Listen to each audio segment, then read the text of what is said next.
O desafio agora é o seguinte: será que a gente consegue refletir todos esses valores que agora a gente entende como inegociáveis, a diversidade de fato, aquele ser que é tanto individual quanto coletivo? Será que é idealismo demais a gente imaginar corporações que funcionem assim?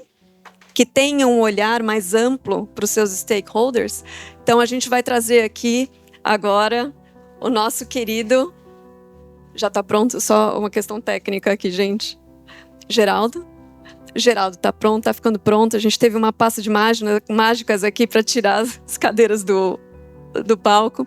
O Geraldo trabalha em sustentabilidade na Natura, com experiências em projetos de impacto no Peru, na Romênia e em outros países. Entusiasta da formação de comunidades e da criação de soluções sustentáveis enraizadas em redes de corporação. Então, gente, vocês estão percebendo aqui o padrão? Meio ambiente, comunidade, diversidade, integração. Agora é com você. Obrigado. Palco, aproveitem. Obrigado, pessoal. Boa tarde. Tatiana, obrigado pelo convite. Eu sou o Geraldo e, fazendo um hábito da cultura Natura, vou fazer uma rápida autodescrição. Sou um homem branco, de estatura média. Eu estou com uma calça azul, com uma camiseta branca e uma blusa bege. Eu estou na Natura há 7 anos, que parecem 30 às vezes. E meu papel hoje é desenhar o futuro. Como a gente está falando muito de futuro hoje, e um futuro de várias perspectivas, de vários pontos de vista, é desenhar um pouco do futuro, do que vai ser a agenda de sustentabilidade e impacto da Natura, como gerente sênior de estratégia de sustentabilidade global. E aqui, nessa apresentação, eu queria trazer um pouco algumas reflexões que vão embasar um pouco do debate que a gente vai ter depois aqui, que é um pouco de qual que é o papel das empresas nessa história toda, né? Como que as empresas podem também se embasar em outros modelos, na natureza, nas relações humanas, para definir como elas estão no mundo e suas estratégias de negócio.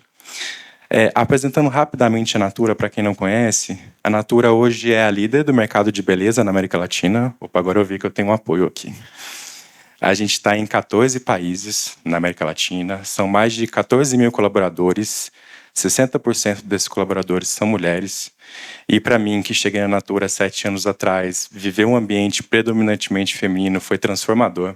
É uma outra lógica pela qual as coisas operam, pela qual as decisões são feitas. A gente tem 3,1 milhões de consultoras na América Latina, vou falar um pouquinho disso depois. Mais de 1.000 lojas. E aqui falando alguns temas que nos orgulham muito. Assim, a Natura foi a primeira empresa de capital aberto do mundo a se certificar B há 10 anos atrás. A gente está há 11 anos seguidos como a melhor reputação do Brasil. E a gente está conectado com mais de 10 mil famílias na Amazônia. Esse tempo de Natura me trouxe uma reflexão e um aprendizado de que não é uma empresa convencional, não é um lugar comum de trabalho. Eu gosto muito de enxergar a Natura como um sistema vivo, que ele conecta, de alguma maneira, 10 mil famílias na Amazônia, com 3 milhões de consultores de beleza, e a gente chega a mais de 200 milhões de clientes em toda a América Latina, todos juntos, conectados através de uma filosofia que a gente chama de bem-estar bem. E aqui eu vou fazer um parênteses rápido, que eu acho que é muito interessante e relevante. No começo dos anos 90, os fundadores da Natura, os 3, que são geniais, brilhantes e cada um à sua maneira, escreveram o que seria a razão de existir da Natura.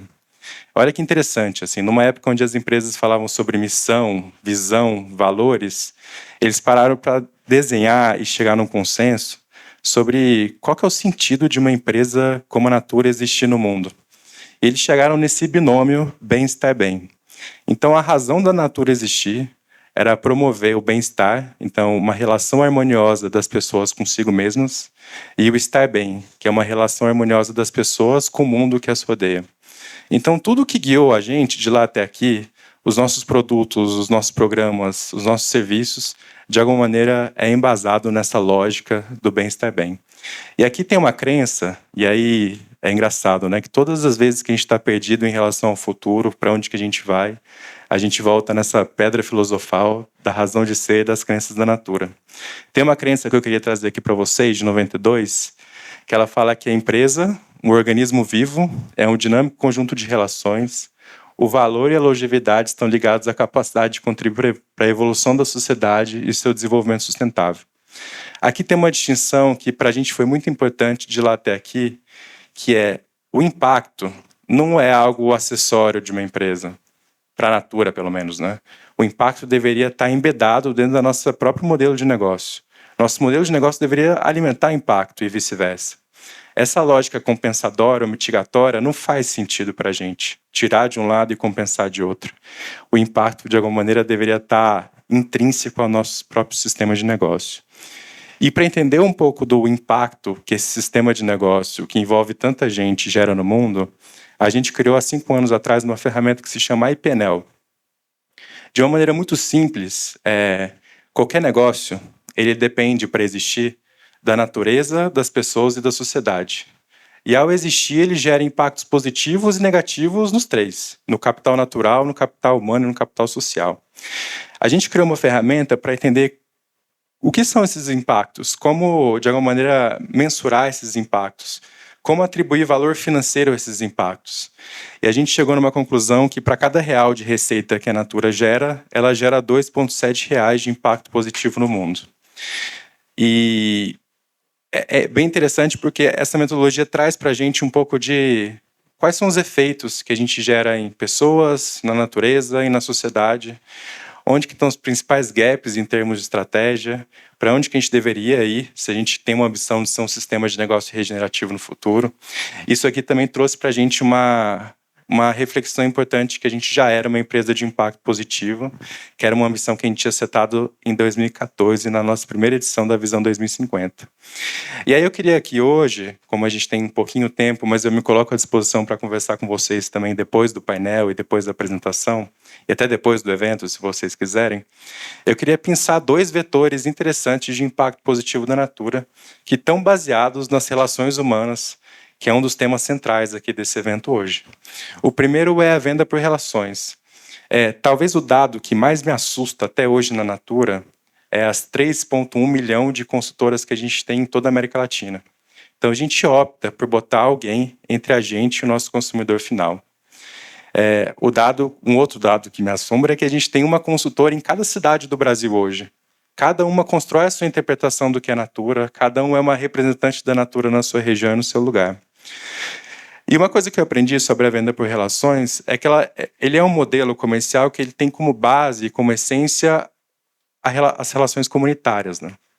Foi muito interessante, quando eu cheguei na Natura, um gestor que eu tinha na época falou para mim: Geraldo, quer entender o que é a Natura? Vai para a casa das consultoras, passa uma tarde com elas, toma um café, come um bolo, entende o que faz elas serem consultoras da Natura. E aí, para mim, foi muito interessante, muito transformadora essa experiência, porque eu fui esperando escutar histórias de prosperidade. O dinheiro que eu fiz me permitiu isso, ou o dinheiro que eu fiz me permitiu aquilo. E eu escutei muito mais histórias de pertencimento do que histórias de prosperidade. Então, eu escutei coisas como: eu pude me conectar com uma rede de mulheres no meu bairro, a única pessoa que me liga e pergunta se eu estou bem é a pessoa da Natura. Eu me senti útil e a minha atividade me fez me sentir útil para minha família.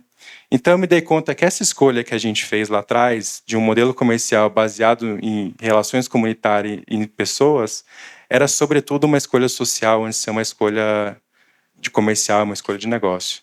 E para entender um pouco do efeito que a Natura tem no desenvolvimento dessas relações, na relação com as consultoras de beleza, a gente criou há 10 anos atrás um índice que chama IDH das consultoras de beleza Natura.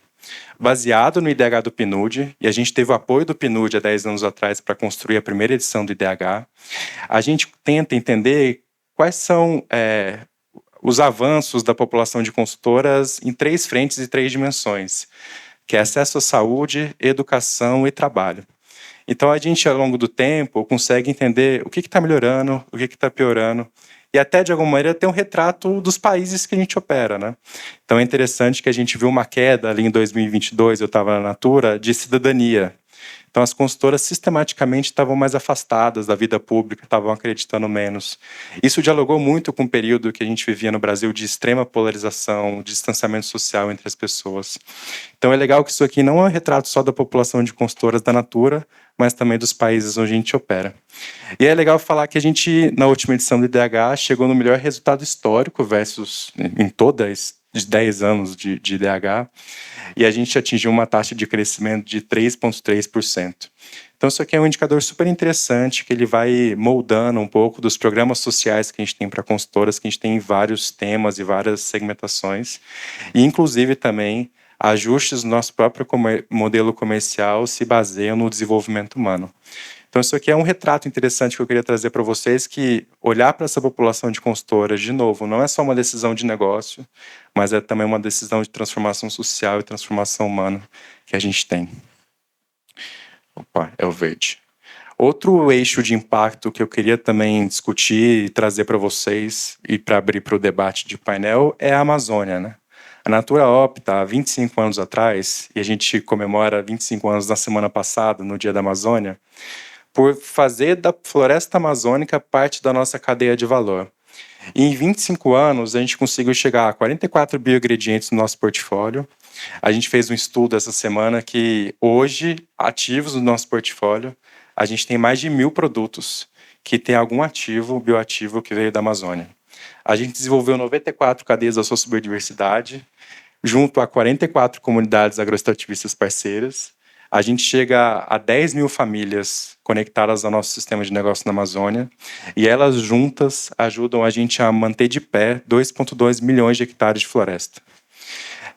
E aí, o que eu queria trazer para vocês aqui é que a Amazônia, mais do que um espaço, uma origem de insumo para a gente, virou uma plataforma de inovação, uma plataforma de descobertas. E aí tem vários projetos super interessantes que aconteceram ao longo dos últimos anos. 10 minutos, eu vou mais rápido que isso para a gente ter mais tempo para o painel, tá? Alguns projetos super legais que aconteceram nos últimos anos que eu queria trazer para vocês que exemplificam isso, assim, de que a floresta, de fato, pode ser uma potente plataforma de inovação. Uma primeira é o SAF Dendê. Não sei se vocês sabem ou estão familiarizados, um dos principais problemas da indústria de cosméticos do mundo é o óleo de palma, né? O óleo de palma, ele é um insumo base da nossa indústria, e ele foi responsável pelo desmatamento de florestas tropicais ao redor do mundo inteiro, né? No Sudeste Asiático, o óleo de palma foi essencial para a gente perder uma floresta em termos de significância do tamanho da Amazônia. E aí, sabendo desse problema global, que é o óleo de palma, a gente desenvolveu, há 10 anos atrás, o primeiro sistema agroflorestal do mundo para o cultivo de óleo de palma. Ele foi feito em parceria com a comunidade Canta, lá em Tomé Açu, que é uma comunidade fantástica. Então, se alguém for para a COP30 e quiser fazer um passeio no Canta, a gente dá um jeito de levar vocês lá para conhecerem. E com a Embrapa. E a ideia era simples, era a gente replicar uma floresta que, dentre várias coisas que tinham ali dentro, também teria o óleo de palma, e isso seria a base para o nosso insumo. A gente já plantou 400 hectares de óleo de palma, e isso hoje representa mais ou menos 10% da necessidade de óleo de palma da Natura, e a gente tem uma meta de até 2035, daqui a 10 anos, todo o óleo de palma que a gente usa nos nossos produtos virem de sistemas agroflorestais. É um desafio tremendo em termos de dificuldades técnicas, dificuldades agrícolas, dificuldades de investimento, mas a gente sabe que isso é algo relevante na nossa jornada de impacto e a gente está colocando muita expectativa em aumentar o SAF. Outro exemplo que eu queria trazer para vocês é um produto recém-lançado, que é o Ecos Concentrado Castanha. Ele é o primeiro hidratante concentrado do mundo, é uma tecnologia brasileira que foi feita aqui, que foi feita na floresta, e é o primeiro produto certificado regenerativo pelo EBT também no mundo. Então, queria trazer para vocês um exemplo, e aí tem algumas coisas legais desse produto, né? A embalagem dele é integralmente refilável, os plásticos do produto, eles são todos coletados em rios amazônicos a partir de cooperativas de reciclagem ribeirinhas. Então, é um exemplo que eu queria trazer para vocês de que a floresta não é só um espaço de fornecimento de insumos para a Natura, mas é uma importante plataforma de inovação para a gente. Fechando a apresentação, a gente tem feito algumas reflexões dentro da agenda da sustentabilidade nos últimos anos, de que a agenda que a gente construiu até aqui, ela é importante, mas ela é insuficiente para os desafios que o mundo precisa hoje. A gente tem uma frase da Chai Surui, que ela falou dentro de um evento da Natura há alguns anos, e é por isso que a gente tem feito algumas reflexões sobre a ideia de regeneração. De que, de alguma maneira, a gente deveria avançar de uma lógica não reducionista da sustentabilidade, da compensação, da lógica mitigatória, e a gente deveria fazer mudanças sistêmicas nos nossos modelos de negócio para que eles aumentem sistematicamente a sua capacidade de impacto. E aí, nesses estudos, a gente chegou dentro desse framework da regeneração, e a gente recentemente lançou uma visão para 2050, que a gente se propõe a ser um sistema de negócio regenerativo. Como que a gente vai mensurar isso e quais os caminhos que vão levar a gente até lá. Convido a todos também, posso mandar depois, a lerem a nossa visão 2050, que ela fala um pouco sobre isso. Dentro do momento de mundo que a gente está vendo tantos retrocessos, acho que o convite da Tatiana foi falar um pouco do papel das empresas, né? Eu acho que a gente tem um papel substancial em contribuir para o desenvolvimento humano e sustentável do mundo. E é por isso que no começo desse ano, quando várias empresas estavam dando passos para trás nos seus compromissos socioambientais, sociais, de diversidade, de emissão de carbono, a gente dobrou a aposta. Então a gente fez um anúncio falando que a gente assumia compromissos ainda mais potentes para 2030 e assumia um compromisso também de ser uma empresa regenerativa até 2050. Isso aqui é um pouco do framework da visão 2050, que eu queria trazer aqui rapidamente para vocês, mas basicamente a gente coloca a vida no centro do nosso sistema de negócio, e a gente, para ser um sistema de negócio regenerativo, a gente se dá conta que a gente precisa alimentar as relações das quais o nosso negócio é feito. Então a gente cria 9 capítulos, ou 9 caminhos, pelos quais a gente vai precisar percorrer para ser um negócio regenerativo até 2050. Então a gente fala ali sobre as relações com os colaboradores da Natura, com os fornecedores, com as Amazônias. A gente coloca Amazônias no plural, porque a gente sabe que são diferentes Amazônias, com diferentes perspectivas, diferentes lugares. A gente coloca a venda por relações, né? O que vai ser o futuro desse modelo da venda direta dentro de um contexto de inteligência artificial, de tecnologia, substituição das relações humanas por relações cada vez mais artificiais. A gente coloca relações com os acionistas e investidores, porque eles têm um papel substancial no fomento desse futuro. A gente coloca também relações para mudanças sistêmicas, que são espaços como esse aqui, que a gente vai fomentar para ter discussões e construir pontes entre pontos de vista cada vez mais buscando pontos de vista cada vez mais convergentes. E a gente coloca também as relações com os nossos consumidores, né, com os clientes da Natura, que ela acontece através de serviços, produtos e marcas. Então, isso aqui é um framework que ele tenta resumir um pouco do que é essa visão e para onde que a gente passa por essa visão, de novo, sempre colocando a vida no centro. E para fechar, para anunciar essa visão e anunciar o compromisso de ser um sistema de negócio regenerativo até 2050, a gente fez um filme que foi para a TV aberta e tem um pouco dessa característica, né, da gente convocar o brasileiro, a sociedade brasileira, para uma reflexão sobre esses temas. Isso tem a ver um pouco com a história da Natura e a gente quer fazer isso agora também de novo com a regeneração. É um vídeo super curto, de 1 minuto, e eu vou passar com vocês aqui. Opa, não. Tem o vídeo? Ah, não estava. Desculpa, gente. Eu passo para vocês então depois, junto com a visão 2050. Obrigado, viu? Uau! Obrigada, gente.